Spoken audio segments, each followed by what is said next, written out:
دورانی صاحب یہ بتائیے گا کہ ہم ڈیفینیٹلی جو ڈیو شیئر ہمیں عوام کو، یا آپ جس طرح کہہ رہے ہیں کہ ڈیلیور ہونا چاہیے ملک میں عام لوگوں کو، لیکن وہ نہیں ہوتا.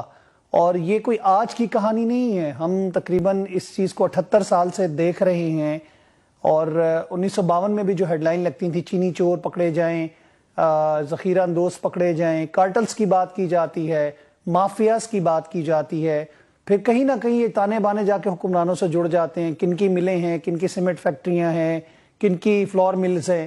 تو یہ تو کھیل چوہے بلی کا چلتا رہے گا اور عوام یوں بے وقوف بنتی رہے گی. دیکھیں بات سنیں، یہ بات آپ نے کی ہے بالکل. میں تو پاکستان کی تاریخ کا طالب علم ہوں، بہت کین طالب علم ہوں. میں نے یہ دیکھا ہے کہ جناب 73 تک آپ نے آئین نہیں بنایا.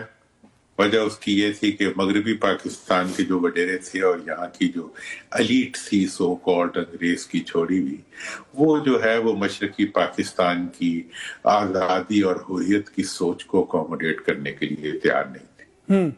اسی طرح سے جناب آپ نے ایک ہائیبرڈ نظام بنایا، یحییٰ خان صاحب نے اور بھٹو صاحب نے، اور اس کے نتیجے میں اس پاکستان کو فارغ کر کے ایک غیر منتخب حکومت کو آپ نے پاکستان میں لاگو کر دیا. اور نتیجہ یہ ہوا 73 کا آئین بن گیا، لیکن اگلے دن یہ ایمرجنسی لگ گئی اور 2 سالوں میں اس میں 6 امینڈمنٹس ہو گئیں. ان امینڈمنٹس کو اٹھا کے دیکھیں تو آپ کو 26ویں اور 27ویں امینڈمنٹ کی ساتھ ساتھ کی نظر آئیں گی.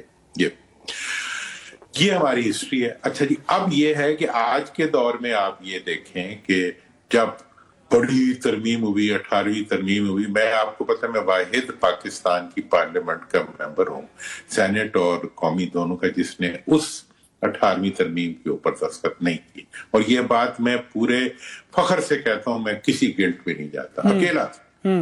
اور میرا اعتراض ہی یہی تھا کہ یہ NFC ایوارڈ جو آپ 57% کر رہے ہیں، جس طریقے سے کر رہے ہیں اس پہ بھی تھے، لیکن ان پہ میں ابھی نہیں جاتا.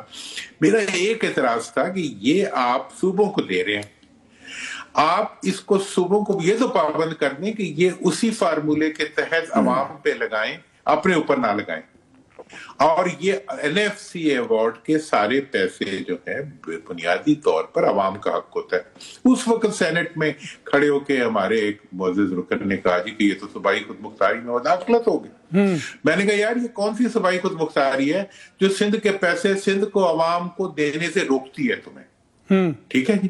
اور میں نے کہا اس کے ساتھ پرویزو لگنا چاہیے کہ جس فارمولے کے تحت آبادی اور علاقہ اور اس بنیادوں پہ صوبوں کو مل رہا ہے، اسی بنیاد کے اوپر یہ پورے صوبے کے اندر تقسیم و ضلعوں کو، تحصیلوں کو، تعلقوں کو نہیں کیا.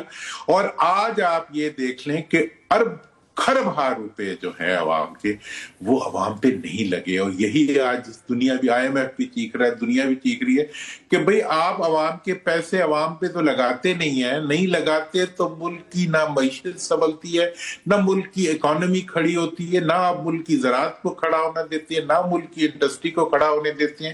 ایک انڈسٹری آپ چلاتے ہیں ملک کے اندر اور وہ ہے قرضوں کی.